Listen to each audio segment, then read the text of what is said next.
Boom! Cashball Season 2 coming at you live from my studio. In case you're wondering, yes, we did miss week 1 on purpose. We took a vow of silence to celebrate and commemorate the 9/11 victims of the 20-year anniversary of 9/11.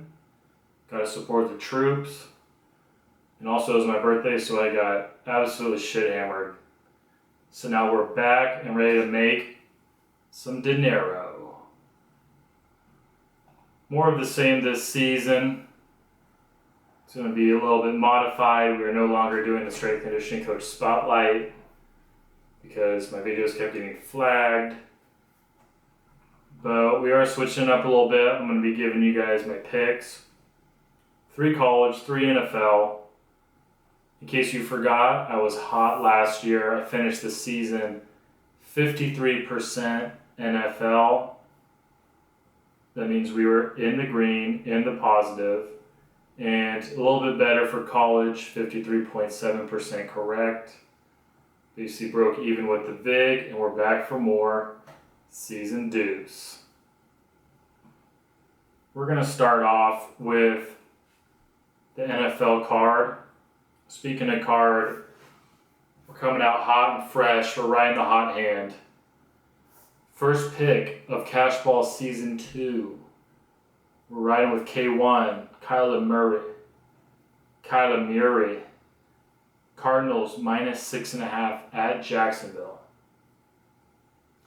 I almost wanted to fade myself on this. Seems too good to be true. You got Urban Meyer rumors swirling that he's going to SC. Cardinals are looking good. They just put up like 40 points last week. Jags look like shit. It's a perfect reason why they're probably going to cover. We're rocking with the Cardinals in the hot hand, -6.5. Next, how about them Cowboys? We're going to probably incriminate ourselves again. We're going to go with the over 55 Cowboys versus Chargers. This is strictly because DeMarcus Lawrence just got injured, broke his foot, out for like 8 weeks. He was the only significant pass rush that the Cowboys have. That's why I'm scared of this number. I feel like it's rat poison. Rat poison alert, rat poison alert. So we're going to see how that goes. I'm thinking reverse psychology. Chargers have a good defense. Cowboys are still going to put up points. That's a good offense.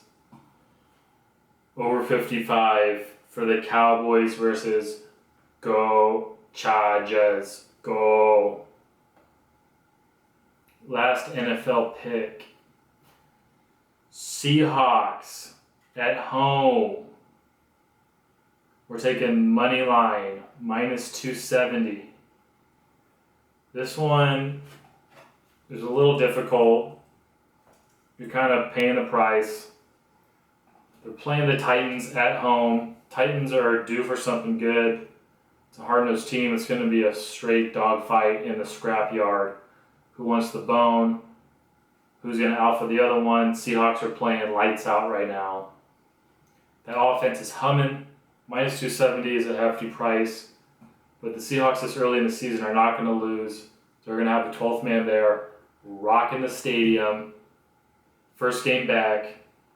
We're going to go with the over. We're going to roll the dice. We're going to make some money this fucking week. Seahawks money line -270 versus Titans. Let's check down NCAA, shall we? You know what they say, the worst picks are the emotional picks. Well, I got a boatload of 3 emotional picks going into this week. Kansas State +2 versus Nevada at Kansas State. Let me make this crystal clear for the viewers at home. Nevada are frauds. Carson Strong, that QB, is overrated. They're not even going to make the Mountain West Championship game because the Dogs are going to beat the shit out of them. Kansas State, they got that boy Skyler at quarterback. Home dogs, love to see it. Nevada's going to get shook by all the purple fans in the stadium. Nevada's overrated. I can't say it enough. Kansas State plus dos Equis. Next one up. Last year, my secret favorite team was UTSA. They got that lefty QB who's absolutely electric. We're playing Mid-Tennessee State at UTSA. We're banging the over, 57. UTSA, absolutely electric offense. I'm going to just ride with them this season until they prove me wrong. We're going UTSA. Go Roadrunners. Last pick, the most emotional pick out of all of them. Fresno State, Bulldogs, plus 11 at UCLA. Fresno State, maybe some money a little bit earlier in the season. They're still very undervalued. UCLA is coming in hot. That's why they're going to be overlooking the Dogs. It's at the Rose Bowl. Last 3 times we played at the Rose Bowl, we actually won. Fresno State beat the Bruins. If you remember correctly, Ryan Matthews did hurdle that guy on the way to his 6-yard touchdown. This line might continue to still move, and we're going to keep monitoring that throughout the week. But we got Fresno State plus 11. That's a lot of points. It's going to be basically a home game. The Red Wave is going to travel very nicely. If you remember correctly, the LSU-UCLA game, there was almost more LSU fans than UCLA fans. And they're coming all the way from Louisiana. There's going to be a ton of drunk Fresno State fans hopping on the 99 going south. That's why I like Fresno State plus 11. A new little wrinkle for this season. We are going to put a spotlight on the uniforms, but also we're going to put a spotlight on the most ridiculous uniform reveal videos. If y'all are like me, cruising along Twitter, and you will see that there are some absolutely ridiculous videos that these marketing departments are coming out with.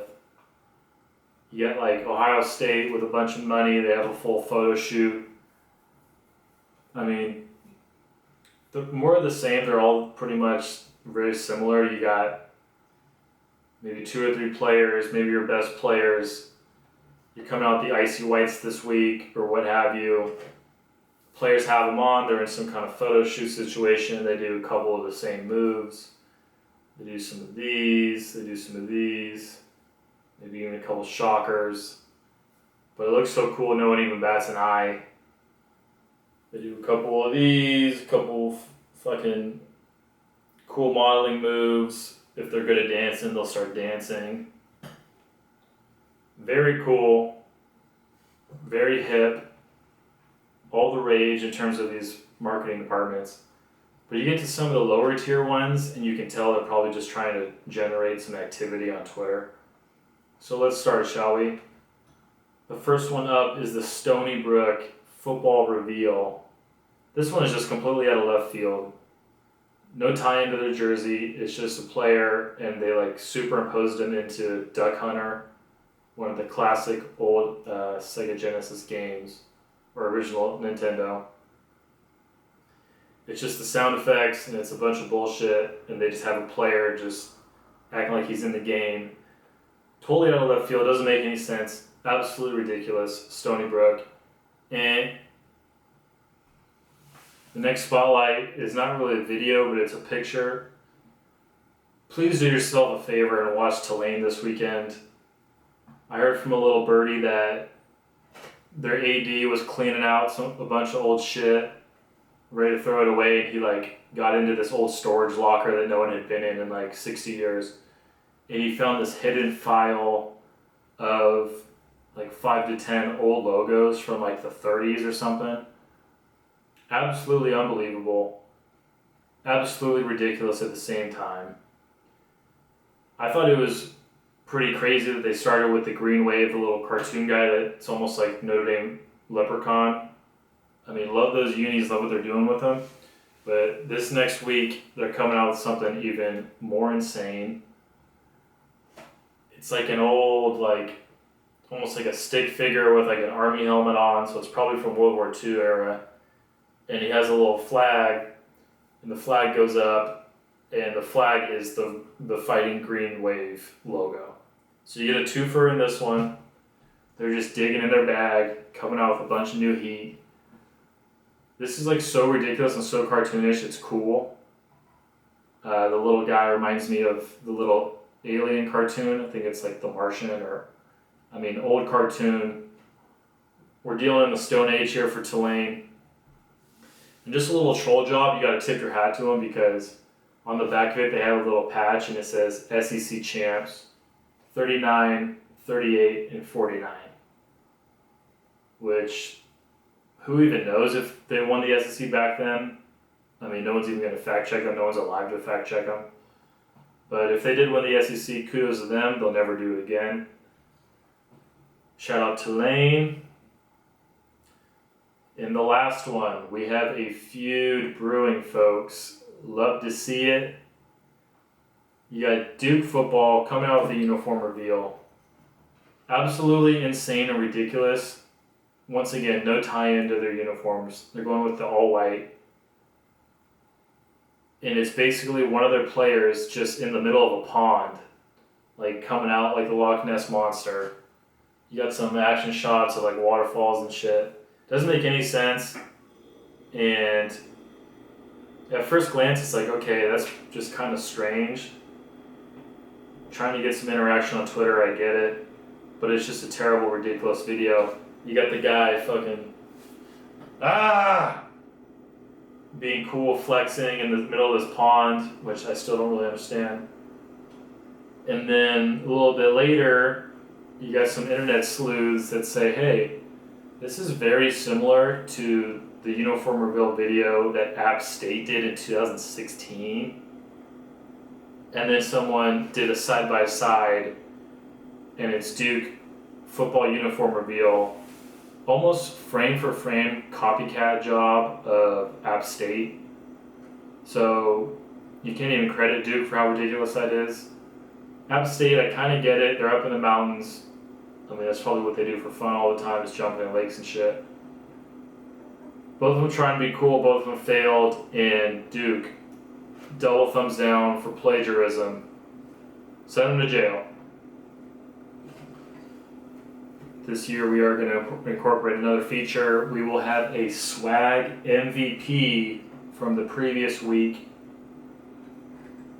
I'm going to pick one player that's deserving and shout him out. And basically whoever swagged out the most. Not necessarily the best jersey, but the player that's doing the most and who wants to earn it the most is going to get a spotlight the next week. Check in next week. Cashball is fucking back. Are y'all ready to make some money? Because I am. Ready to lose some deals. Take it to the bank. Cashball out.